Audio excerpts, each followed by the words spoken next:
천지 만물을 창조하시고 생사복을 주관하신 하나님 아버지, 찬양과 경배를 드려오니 영광받아 주시옵소서. 아멘. 뜨거운 여름을 지나는 동안도 저희들은 주님의 날개 아래 거하게 하시고 발걸음을 주님 전으로 향하게 하심에 감사드립니다. 아멘. 주님을 사모하는 마음으로 신령과 진정으로 예배드려오니 주여 기뻐 받아 주시옵고 저희에게는 성령으로 넘치도록 기름 부어 주시옵소서. 아멘. 이 시기에는 각 가정마다 휴가철입니다.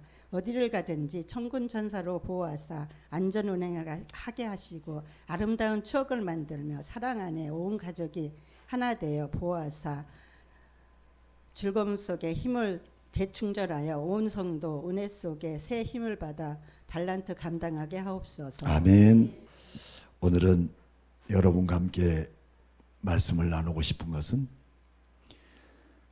세계 역사 속에서 하나님의 가장 큰 특혜와 특권을 누리게 되는 나라가 있다면 그 나라는 이스라엘이라고 우리가 말할 수가 있습니다. 세계 열방 가운데서도 그 가운데 하나님이 이스라엘이라는 그 나라에 하나님이 임재하시고 하나님이 통치하시고 하나님이 다스리시는 신정 국가를 이루기 위하여 이스라엘을 선택했다는 겁니다. 그것은 이스라엘의 민족들이 남보다 특별해서가 아니라 남보다 대단한 하나님을 기쁘게 드린 것 아니라 하나님의 그 큰 사랑이 누구에게도 예측 불가한 그런 가운데 주님이 임하셔서 그 속에 하나님의 역사의 무대에 세워놨던 나라가 바로 이스라엘이죠. 그리고 그 안에는 어떤 국민들이 살았냐면 여러분들이 잘 아는 것처럼 유대인이라고 하는 사람들을 구별하셨습니다. 우리는 한민족이지만 그들은 유대인이라고 그렇게 말합니다. 그래서 이들은 유대인들에 대한 자기 자신의 자부심은 세계 어떤 나라 백성들보다 더 위대하고 자부심 있고 그리고 그들에게 주어진 하나님을 믿는 나라라고 하는 정체성을 갖고 있는 나라가 바로 이런 유대인들입니다. 그렇기 때문에 유대인들은 우리가 사도행전을 공부해서 보면 어떤 불순한 것도 어떤 하나님의 이름을 먹칠하게 하는 일도 불순물들도 절대 섞이지 않는 자기만이 갖고 있는 율법을 자랑스럽게 여기고 살아가는 그들에게 하나님은 또 다른 특별한 유대인들을 통하여 한 사람을 부르십니다. 어쩌면 지금까지 우리가 성경을 보면 계속해서 성경 속에는 가장 커다란 1장에서부터 지금 10장까지 오면서 가장 커다란 세 가지의 기둥이 있었는데 큰 사건이 어떤 게 있었냐면 여기 보시면 첫째 뭐예요? 오순절 마가의 다락방 사건. 두 번째는 다메섹의 사건이죠. 다메섹은 사울이라는 청년이 예수를 믿고 예수를 쫓는 모든 자들을 결박해서 감옥에 가두고 핍박하려고 다메섹까지 가는 도중에 그곳에서 예수 그리스도를 만나게 한 사건으로 그 인생관이 바꿔지게 되는 그런 놀라운 일들이 벌어지는 사건. 그리고 세 번째는 가장 굵직한 세 번째, 오늘 본문의 말씀을 보면 고넬료라는 사람을 하나님이 부르신 겁니다. 이처럼 마가의 다락방이나 그리고 사울이나 고넬료나 이 모든 사람들은 이들이 특별하기 때문에 하나님이 이들을 붙들어 쓴 것이 아니라 이 자신들이 갖고 있는 독특한 특별함을 하나님은 기억하시고 너의 독특한 것처럼 세상 우주 만물을 만드시고 다스리신 우리 하나님은 너희에게 누구도 알 수 없고 볼 수 없고 이해할 수 없는 그 특별하심으로 너를 붙드시고 너를 부르셔서 하나님의 역사의 무대 앞에 세우겠다는 약속입니다. 세계 역사 속에서 이렇게 훌륭한 유대인들 방향을 찾고 나가다가 하나님은 방향을 틀으시고 이처럼 사울에게도 또 더 나가서 고넬료에게도 그리고 오순절 마가의 다락방에도 공통적으로 갖고 있는 그 특징은 무엇이냐면 이방인의 구원 사역이었다는 거예요. 우리 모든 성도들에게 우리 주님은 오늘 사도행전 10장을 통해서 말씀하고 있는 것은 주님이 원하시고 주님이 기뻐하시고 주님이 우리 교회를 통해서 증거하고자 하는 가장 중대한 말씀이 무엇인가를 우리로 하여금 깨닫게 하시는 거예요. 그 깨닫게 하는 초점이 무엇이냐? 이방인을 향한 하나님의 계획이시다는 사실입니다. 그래서 우리는 예수님께서 제자들에게 또 예수님께서 승천하시기 전에도 두 번이나 나타나셔서 우리 주님이 강조하신 내용이 있어요. 그게 뭐냐? 마태복음 28장 19절에서 20절 말씀을 보게 되면 그러므로 너희는 가서 모든 민족을 제자로 삼아 아버지와 아들과 성령의 이름으로 세례를 베풀고 내가 너희에게 분부한 모든 것을 가르쳐 지키게 하라. 볼지어다 내가 세상 끝날까지 너희와 항상 함께 있으리라. 두 번째, 예수님이 승천하시기 전에 모든 제자들을 불러놓고 말씀한 내용이 있어요. 사도행전 1장 8절 말씀이었어요. 이처럼 우리 주님은 온통 유대인들이 아니라 그들이 자기 자부심을 갖고 진짜 이 땅에 보내실 하나님의 아들 메시아인 예수 그리스도를 알지 못했을 때에 그 그릇을 유대인에게서 어디로 비워지고 있습니까? 이방인들에게 그 모든 초점과 그릇은 부어지고 이방인들을 구원하기 위한 하나님의 큰 일을 이루시는 것을 우리는 성경을 통해서 우리 예수님께서도 반복해서 이렇게 두 번이나 말씀하게 됐던 거죠. 어떤 사람에게 우리 주님은 함께 하시는가? 주님의 거룩한 마음, 그는 유대인에게서 이방인들에게로 향한 그 하나님의 마음이 우리가 함께 하라서 그들에게 복음을 증거하기를 원하고 그들에게 세례를 주고 그들에게 예수 그리스도를 전할 때 우리 주님은 그들과 함께 하셔서 너희들에게 할 말을 내가 너희에게 나타날 것이니라. 아멘입니까? 내가 어떻게 이 사람에게 말하지? 어떻게 이 사람에게 예수 믿으라지? 여러분 고민할 필요가 없어요. 다만 내 안에 계신 주님이 함께 하시는 그 믿음의 능력이 주의 성령을 통해서 우리 교회가 점차적으로 전염되어져 가는 축복이 있기를 원합니다.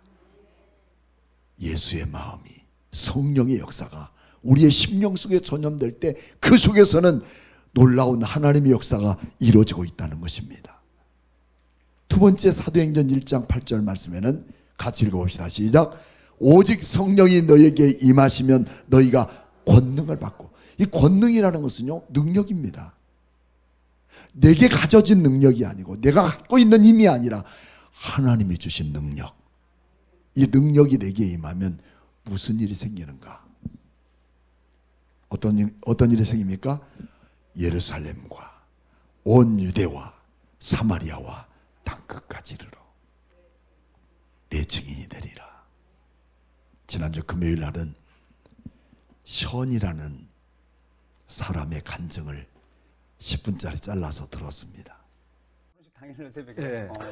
결혼식 당일날 새벽 예배 가갖고 그래서 그 하영종 목사님이 네. 네, 돌아가시기 전에 그 이야기를 좀 하셨었어요. 네. 결혼식 당일날 새벽 예배 오는 친구라고. 신랑이, 네,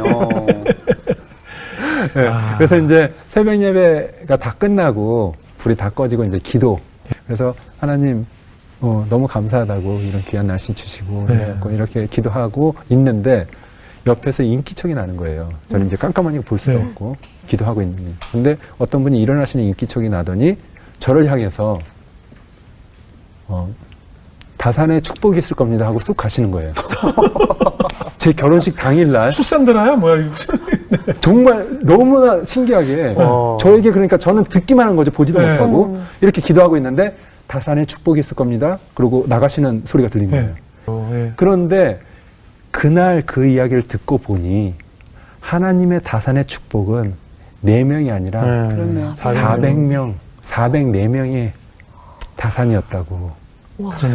근데 뭐 돌아보니까 400명 뿐이겠어요. 그래요. 더 많은. 더 근데 많은 생명을. 저 또한 그분이 아. 그 말씀을 하시기 전까지 다산이 4명이라고만 생각을 그렇죠. 했거든요. 근데 컴패션도 정말 우연하게 서정인 목사님을 만나고 그 일을 시작했고 그때도 뭐 얼마를 후원하겠다 이것도 아니었고 그냥 우리 가족 수대로 후원하겠다 6명 이걸로 시작했다가 이렇게까지 왔는데 하나님이 부어주시는 축복은 우리가 상상할 수 없을 네. 그런 축복인 거죠. 우리가 하나님 이렇게 해주시면 감사하겠습니다. 아니요. 하나님은 이 세상을 지으신 분이기 때문에 예. 하나님께서 부어주기 시작하면은 우리가 감당하지 못하고 세상이 알 수 없는 그런 큰 축복을 우리에게 부어주실 수 있는. 근데 중요한 건 우리가 그릇이 돼야 된다는 거죠. 그래요. 하나님이 이만큼 부어주시려고 그러는데 우리가 요만한 걸로 그렇죠. 부어주세요 그러면 여기밖에 안 그렇죠. 당기는 거예요. 하지만 다 펴서 이만큼 준비해 놓으면 그렇죠. 하나님께서는 차고 넘치게 그렇죠. 부어주시는 거죠. 우리 마음. 새벽 기도의 그 음성을 듣고 자기는 그것에 대한 감사하고 산다는 것을 간증하고 있더라고요. 오늘 왜 우리는 나 한 사람 예수 믿는 것으로 멈춰지고 있는 건가? 그것은 내 욕망, 내 욕심, 그리고 모든 것들이 나에게서 멈춰버리기 때문이에요. 우리 교회는 이제 달라진 거죠. 우리는 어떤 사람이기 때문에 선교사잖아요. 나는 보내는 선교사입니다. 그 헌금이 작다고요? 아닙니다. 내가 보는 기준은 작아 보여도 우리 주님의 손에 붙들려질 때 보리떡 5개와 물고기 2마리는 5,000명을 먹이고도 12강줄에게 남게 하신 분이 누구시냐면 우리 주님이신 거예요. 그러므로 우리가 알고 있는 상식적인 것과 지식적으로 우리가 편견해서는 안 된다는 거예요. 하나님이 하시는 일들은 이 무한한 역사를 이루고 있다는 것을 우리는 믿음으로 알아갈 때 주의 영이 나를 통해서 일하고 계십니다. 사람을 통해서 하나님은 일하십니다. 믿음 있는 사람, 성령의 음성을 듣는 사람을 통해서 지금도 일하고 계시고 지금도 우리 예일교회를 통해서 일하시고 준비하시고 그 거룩한 계획을 이뤄나갈 줄로 믿습니다. 그래서 이처럼 작은 예루살렘에서 온 유대와 사마리아 땅끝까지 이르러 주님의 복음에 전거될 수 있는 그런 일들은 생각과 우리의 개념 속에만 있지 않고 하나님이 직접 일하시고 동행하시고 함께하는 사람을 통해서 하나님은 꿈이 아니라 현실로, 기적이 아니라 상식으로 이루어지고 있다는 것입니다. 이것이 우리 교회에도 이런 하나님의 꿈을 꾸어가도록 말씀을 전하고 있다는 사실입니다. 그렇다면 고넬료는 어떤 사람인가 하는 겁니다. 고넬료는 2절 말씀에 그렇게 소개하고 있어요. 같이 한번 2절 읽어볼까요? 시작. 그가 경건하여 온 집안과 더불어 하나님을 경외하며 백성을 많이 구제하고 하나님께 항상 기도하였더니 주님, 나는 기도도 않고 구제도 않고 선교도 않고 하는 게 없어요. 그러니 내가 어디에서 부름받고 어디에서 쓰임 받을까요? 우리가 잘못하면 이런 착각을 가질 수가 있어요. 이것은 여러분이 고넬료는 어떤 사람이냐면 로마의 가이사랴의 백부장입니다. 여기 나오잖아요. 이달리아의 부대라고 하는 로마의 이달리아 부대의 백부장, 100명의 그런 부하들을 거느리고 리더가 된 이 백부장입니다. 이 사람은 하나님을 알지 못하는 사람이에요. 하나님을 알지 못하는 사람이 어떻게 하나님을 경외하고 어떻게 백성들을 많이 구제하고 어떻게 그는 하나님께 항상 기도했는가? 하나님을 알지 못하는 사람들도 자기 자신 속에 주어진 그 하나님을 의지하고 믿고 경외하며 그분을 두렵고 떨림으로, 너무 위대하신 하나님이기 때문에 내가 어찌 그 하나님을 함부로 대할 수 있을까? 경외하며 구제하며 기도했던 사람이었어요. 그래서 많은 학자들은 어떻게 이렇게 이방인이 그 하나님을 알게 되었을까라고 생각합니다.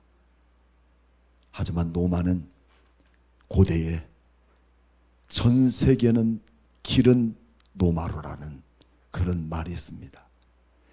전 세계의 세계사가 노마를 통하지 않고 세계의 종교, 문화, 사회, 예술, 건축이 이루어질 수가 없었어요. 그만큼 세계의 모든 부분들에서 축이 된 나라가 이 노마예요. 그만큼 대단한 나라가 아니에요. 대단한 나라였습니다. 이런 나라 속에 함께 들어올 수 있는 가장 커다란 유행이 뭐냐면 예술과 문화의 도시, 굉장히 타락한 도시예요. 이거는 역사적으로 볼 때 지금도 마찬가지지만 과거에도 이런 문화의 요충지, 무역의 요충지는 모두가 다 타락한 문화를 갖고 있는 거예요. 대패되고 타락하고. 얼마나 그 당시에 로마가 타락했으면, 여러분 폼페이라고 하는 곳 아죠? 폼페이 수도는 그야말로 동성애의 원산지입니다. 그렇게 성적으로 타락한 도시가 하루아침에 화산으로 불바다를 만들어버려서 지금도 그 폼페이라는 로마의 도시에는 그런 화석들이 있는 그대로 남아있는 거예요. 그처럼 로마는 전 세계의 길목이 되고 전 세계의 모든 리더할 만큼 대단한 종교, 문화, 사회, 건축, 그리고 법, 이런 모든 것에서 리더가 되는 나라였지만 얼마나 타락했는가. 그렇다고 모든 사람이 다 타락하는 거 아니에요. 이런 타락 속에서도 어떻게 하면 우리는 이런 모든 타락한 도시에서 전능하신 분을 믿고 참된 인간의 본분을 감당할 수 있을까 하면서 스스로 찾은 사람 중에 누군가가 전해졌던 그 복음을 가슴에 안고 그렇게 스스로 살아가는 사람이 있었다는 겁니다. 그 사람 중에 한 사람이 오늘 이처럼 고넬료라는 사람이에요. 여러분, 그렇기 때문에 복음의 능력은 사람의 생각 속에 멈추지 않는 거예요. 지금도 하나님은 내가 전한 말씀이, 내가 내 몸으로 내 삶으로 전했던 복음이 누군가를 통해서 지금도 싹이 나고 열매가 맺어지는 축복의 통로가 되는 줄로 믿습니다. 이랬던 고넬료는 하나님의 그 큰 은혜 속에 부어진 그 축복 가운데 그 안에서 기도도 구제도 하나님을 경외하는 법을 스스로 터득해 나가게 될 때 그에게 하나님의 사람을 보내서, 천사를 보내서 그에게 명령하시게 됩니다. 우리 하나님은 과거에도 지금에도 우리에게 꼭 부탁하고 싶어하는 하나님의 마음이 있는데 그게 무엇이냐? 마태복음 22장 36절로 37절, 원래는 35절 말씀부터 있는 내용인데요. 그게 뭐냐? 두 가지입니다. 하나는, 첫째는 하나님을 사랑해라. 두 번째는 이웃을 내 몸과 같이 사랑해라. 이것이 우리 주님이 우리에게 복음과 함께 전파되는 가장 중요한 메시지가 우리의 삶의 핵심을 가르고 있습니다. 25장 40절 말씀에는 그런 말씀이 있어요. 내가 진실로 너희에게 이르노니 너희가 여기 내 형제 중에 지극히 작은 자 하나에게 한 것이 곧 내게 한 것이니라 하시고,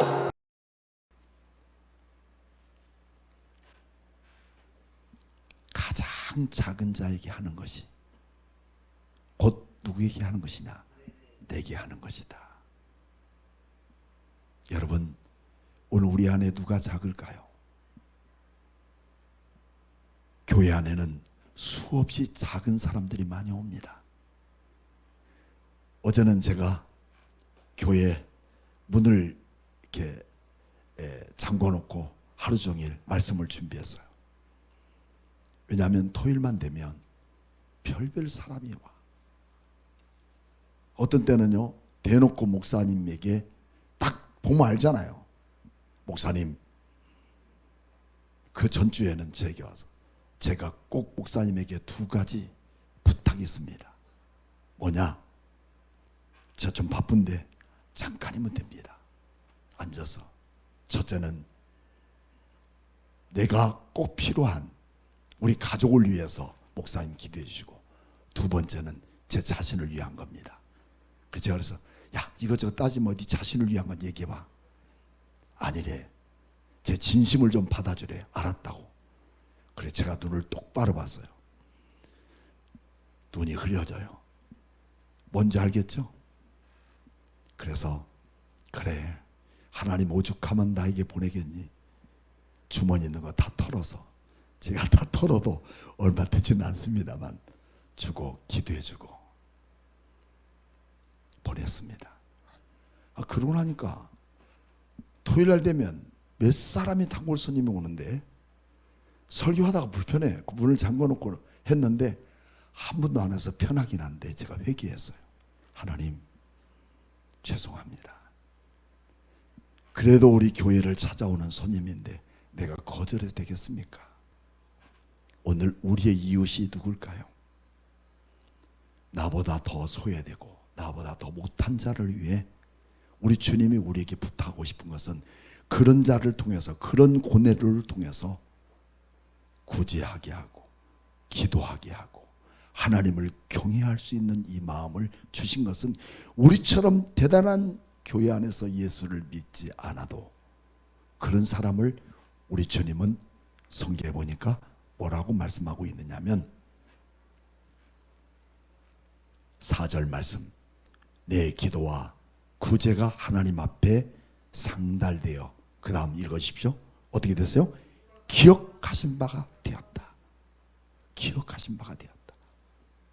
우리 주님이 가던 발걸음을 멈추시고 그가 행하고 있는 그 마음의 심성을 기억하고 계시더라는 겁니다. 여러분, 남다르게 내가 누구에게 두각이 나타날 수 있도록 대단한 큰 일을 하는 것보다 주님이 기억하는 사람으로 남아지고 살아가기를 축복합니다. 하나님은 그에게, 주님은 불러서 천사를 통해서 말씀을 전하고 있는 거야. 우리 5절 말씀 같이 한번 읽어볼까요? 시작. 내가 지금 사람들을 요바에 보내어 베드로라는 시몬을 청하라. 내가 지금 사람들을 요바에 보내어 베드로라는 시몬을 청하라는 것입니다. 그 이유는 어떻게 고넬로가 알겠어요? 그 원인을 누가 알겠습니까? 하지만 주님은 하시고 가장 필요한 사람을 불러서 여기 있게 하셨습니다. 여러분, 고넬로는 뭐 대단한 사람이 아닙니다. 우리보다 더 못한 믿음 없는 사람이지만 하나님은 그를 불러 세우셨습니다. 그리고 고넬료는 그에게 무엇을 했는가? 7절 말씀 같이 읽어봅시다. 시작. 마침 말하던 천사가 떠나고 고넬료가 집안 하인 둘과 부하 가운데 경건한 사람을 하나를 불러 이 일을 다 이루고 요바로 보내니라. 여러분 7절 말씀입니다. 도대체 천사가 뭔데? 오늘 여러분들에게 천사가 나타났다면 열일을 다 제치고 그 천사의 말을 따르고 순종할 것입니다. 목사님 말씀보다 더 말이죠. 하지만 이 사람은 이런 일을 경험도 없어요. 설교 말씀을 들어본 적이 없어요. 하지만 하나님을 경외하는 사람, 하나님 말씀을 소중히 여길 줄 알았던 이 사람은 모든 일을 다 제쳐놓고 바로 즉시 이 말씀을 따라 순종하고 집안의 하인들과 부하 가운데서 경건한 사람, 자기 주장을 내세우지 않고 자기 이득을 요구하지 않고 언제나 주인의 말에 순종할 줄 알고 전능하신 하나님을 두려워할 줄 아는 사람을 뽑아서 요바로 보내는 일을 하게 됩니다. 이게 뭐냐? 하나님이 이방인을 향하여 계획하신 일을 이뤄가는 일을 위해 하나님은 고넬료를 사용하고 있다는 것입니다. 아브라함을 보십시오. 그는 대단한 사람이 아니었습니다. 우상을 섬기는 갈대아 우르에서 그를 불러서 믿음의 조상을 삼으셨고, 다윗이란 사람은 여덟 명의 아들 중에 가장 못생기고 밖에 나가 늘 양치는 목동에서 얼굴은 새까맣고 그런 사람을 하나님은 불러서 사무엘상 16장에 기름 부어 왕으로 세우셨고, 또 사울이란 사람은 그렇게도 예수님을 핍박하고 제자들을 감옥에 가두고 스데반을 돌멩이로 때려 죽이는 일을 집도했던 사람이었지만 그에게 찾아가셔서 이방인의 복음을 증거할 자로 바꿔놓는 인생을 만드셨던 것처럼, 주님, 나는 아무것도 모릅니다. 배운 것도 없습니다. 성경적 지식도 없습니다. 이래서 오늘 여기에 주저앉아 있다면 생각을 바꾸십시오.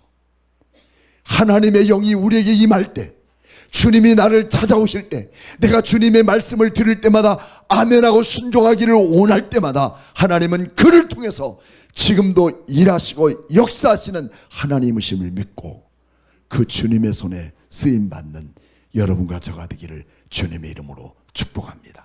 할렐루야.